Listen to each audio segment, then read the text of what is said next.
Sí, muchas gracias que nos den aquí la oportunidad de compartir con ustedes ya fuera de Ginebra, in situ, los hallazgos, las conclusiones, las recomendaciones de nuestro informe.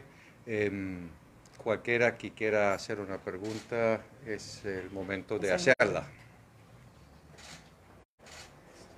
Tenemos en lista de espera a Noel Miranda, del artículo 66, y a David Quintana, y por acá a Lucía Navas y a Olivares.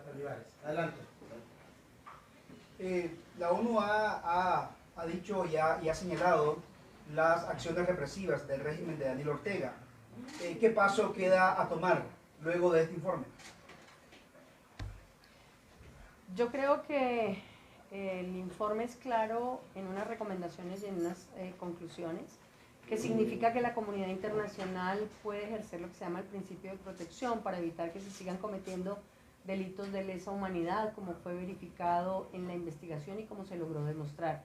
¿Qué pasos quedan? Que la comunidad internacional tome acciones y esas acciones sean directamente efectivas para impedir no solamente que se sigan cometiendo los delitos, sino para promover acciones de investigación y sanción con respecto a las personas que han cometido estos hechos. ¿Eso implica a los gobernantes de Nicaragua en esas sanciones? Digamos que se han identificado acciones tanto de Daniel Ortega como de Rosario Murillo que llevaron a determinar la responsabilidad en esta cadena de crímenes de lesa humanidad. Así que sí, las acciones son permisibles. Entonces continuaría con David Quintana y con... Ay, gracias. Quiero comentar rápido y consultarles. Bueno, David Quintana, soy uno de los que están en la lista de los 94 personas que le quitaron nacionalidad. Y quería decirles a ustedes que eso va más allá, porque no solamente me quitaron mi nacionalidad, sino que afectaron también a mis hijas, con colegios. Además de lo que está ocurriendo con el bullying que le hacen los sandinistas a mi familia. Entonces veo que, ¿cómo calificarían ustedes ese tipo de crímenes que está sucediendo en este aspecto? Solamente por informar. O sea, y no solamente eso, el orteguismo lo hizo, sino que también me invento un nombre para que me afecte a la hora de estar haciendo el proceso de nacionalización en cualquier país. Entonces, ¿cómo califican ustedes el hecho de que un país quite nacionalidad solamente por el hecho de informar? Solamente eso. Muchas gracias.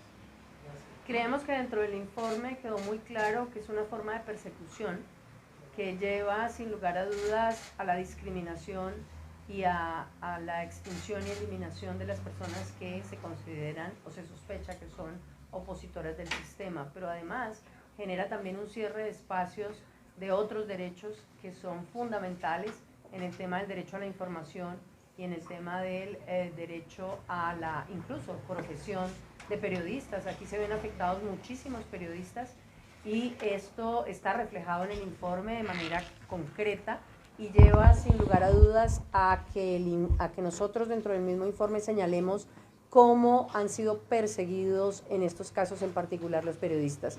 Y lo segundo, los efectos que tiene la pérdida de nacionalidad en Nicaragua, hasta ahora los estamos viendo, los actos de febrero y de marzo son actos que llevan a una necesidad de una profundización porque se está viendo una respuesta con respecto a la familia extendida de las personas que han salido.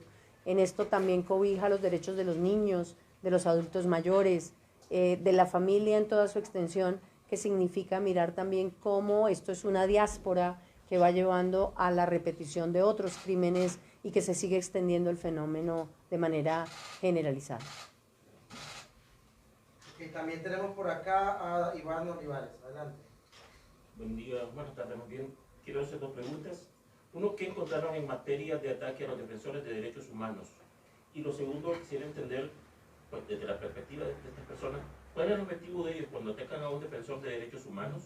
Y en el caso nicaragüense, ¿cuál fue el resultado? ¿Qué fue lo que en realidad sucedió a partir de esos ataques a los defensores? Entonces, primero, ¿cuáles son sus hallazgos y después las razones y el resultado? Cuando hablamos de los defensores humanos, estamos viendo claramente que hay una persecución para evitar que se cumpla una de las funciones más importantes dentro de una democracia, que es coadyuvar a la protección de derechos humanos.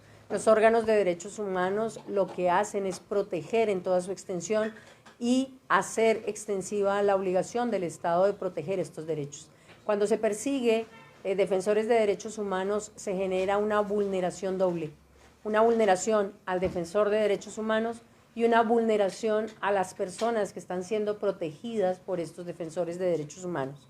¿Cuál es el efecto? El efecto es silenciar a las personas que contribuyen con la democracia dentro de un país, lo han dicho todos los relatores de las Naciones Unidas, pero además también dejar sin personas que puedan responder a las personas que son agredidas dentro de un Estado. ¿Y en el caso de Nicaragua se lo lograron o se está pudiendo seguir haciendo la tarea de otra forma? No, lo lograron, no solamente cerraron las organizaciones de derechos humanos, sino que intimidaron, callaron y obviamente generaron también exilio y posteriormente deportación a las personas que podían seguir en esta labor dentro del país, y algunas de las personas que están todavía dentro del país están acusadas de traidores a la patria y se les ha quitado la nacionalidad, como el caso de Vilma Núñez. Tenemos a Arlen Pérez de la prensa. Bueno, primero agradecerles porque en el corto tiempo realmente el informe muestra mucho lo que ha ocurrido en Nicaragua, pero hay una solicitud ahorita de extenderles el mandato. ¿Cuáles serían los siguientes pasos de aprobarse una extensión del mandato del grupo de expertos y qué seguiría en el caso de Nicaragua, que no les ha respondido las comunicaciones? El mandato será renovado, si es que será renovado, el 4 de abril, al cerrarse la sesión 52 del Consejo de Derechos Humanos de Naciones Unidas. La renovación del mandato significará una renovación que nos dará la posibilidad de continuar con un mandato que es particularmente amplio en comparación con otros mandatos que se han otorgado en el marco del Consejo de Derechos Humanos, y vamos a profundizar nuestras líneas de investigación tal como lo hemos señalado en el informe. Una línea de investigación será en cuanto a los pueblos indígenas, afrodescendientes y campesinas. Otra será tener una posibilidad de ver las implicaciones económicas y sobre todo que puedan tener una implicación en materia de corrupción de las violaciones que hemos documentado. Y una tercera línea es ver en la cadena de mando los mandos medios y profundizar en cuanto a los mandos medios implicados en las violaciones detectadas. Está entre eso, mandos y todo, también seguir investigaciones para concretar el tema del ejército de Nicaragua y involucramiento. Todas las instituciones del Estado de Nicaragua que puedan estar involucradas van a ser parte de la investigación, también en la segunda fase del mandato, con profundización en algunos ejes que ya hemos identificado como merecedoras de ser profundizados. ¿Cuánta certeza hay de que se extienda el mandato, por un lado, y por el otro, cuál es el nivel de prioridad del tema de Nicaragua en Naciones Unidas? Primero, la probabilidad desde nuestro punto de vista muy particular es relativamente alta, dada que la situación de Nicaragua lo amerite y que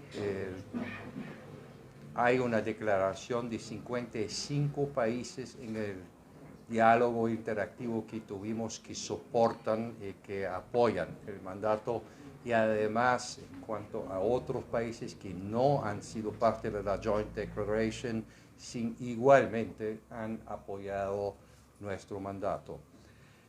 En este momento Nicaragua está en la mira y en la atención de la comunidad internacional por el simple hecho de que la comunidad internacional concretizada en el Consejo de Derechos Humanos, ha tomado la posición de decidir que un mecanismo como este existía. En el momento que el Consejo decide algo de esta naturaleza es que la situación es muy grave y es por eso que la comunidad internacional sigue teniéndolo en la mira, el caso de Nicaragua. Hay varios otros países que están en la mira internacional y un país relativamente pequeño en América Central puede obviamente correr el riesgo de ser opacado por dimensiones de violaciones como lo estamos viendo infelizmente en el caso de Ucrania. Pero el hecho que exista un mecanismo tanto para Ucrania como para Nicaragua demuestra que la comunidad internacional presta atención a ambas situaciones. Tenemos una pregunta de Sergio Marín de la mesa redonda. El informe que ustedes presentaron abre la posibilidad de acceso por parte de los familiares de las víctimas y las víctimas de acceder a la justicia universal. ¿Qué mecanismo podrían ustedes recomendar a las víctimas y a los familiares de las víctimas que han sido afectadas por la dictadura? Dentro del mismo informe se está haciendo relación a dos mecanismos.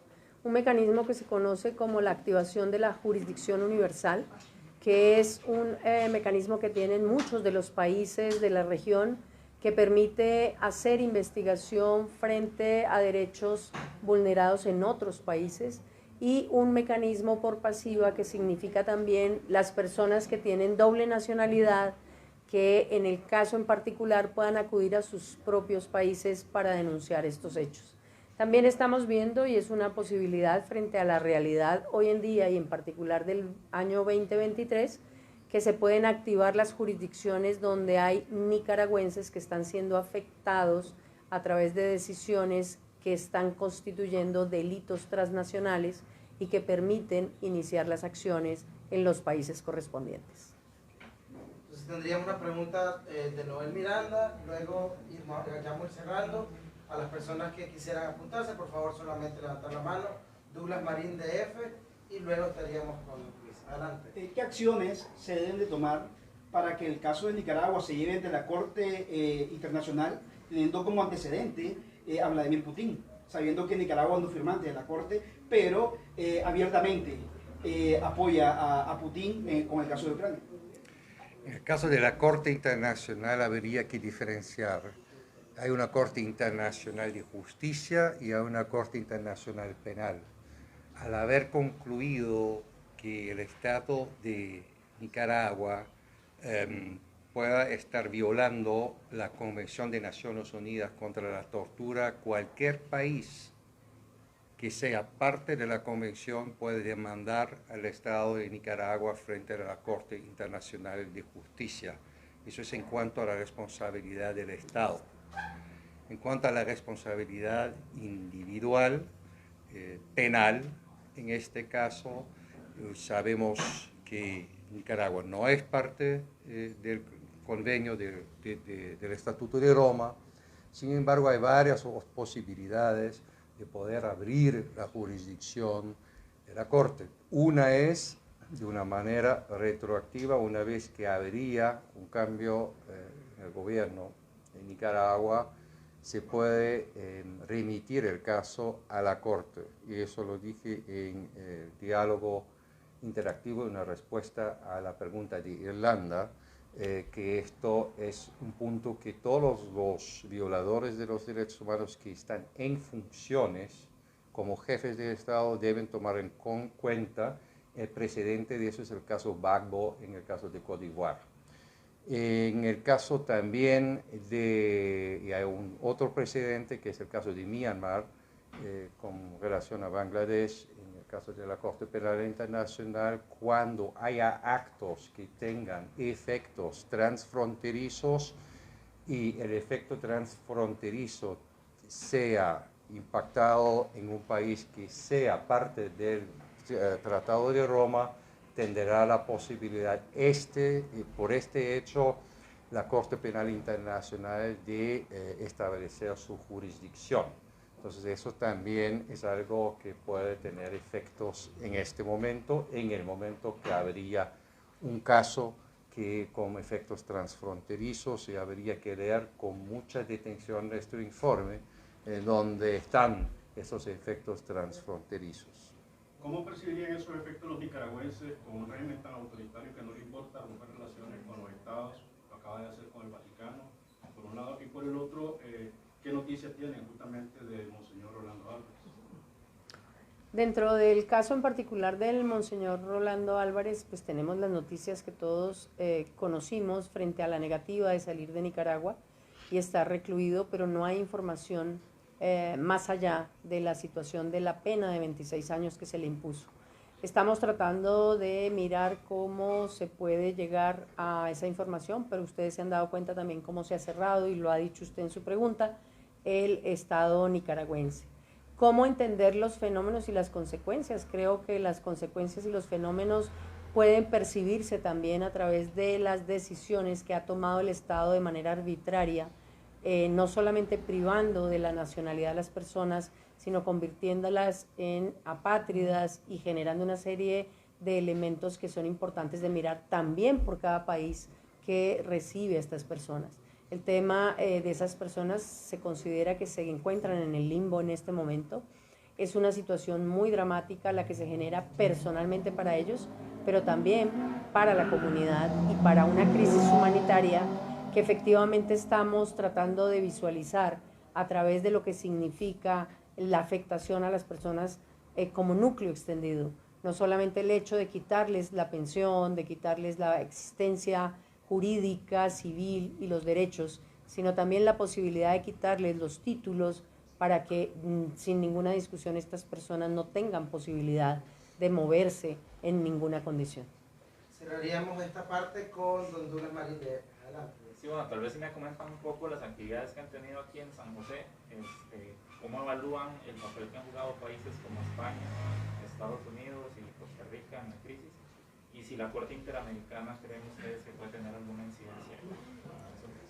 No comentamos el desempeño de miembros de la comunidad internacional en cuanto a Nicaragua.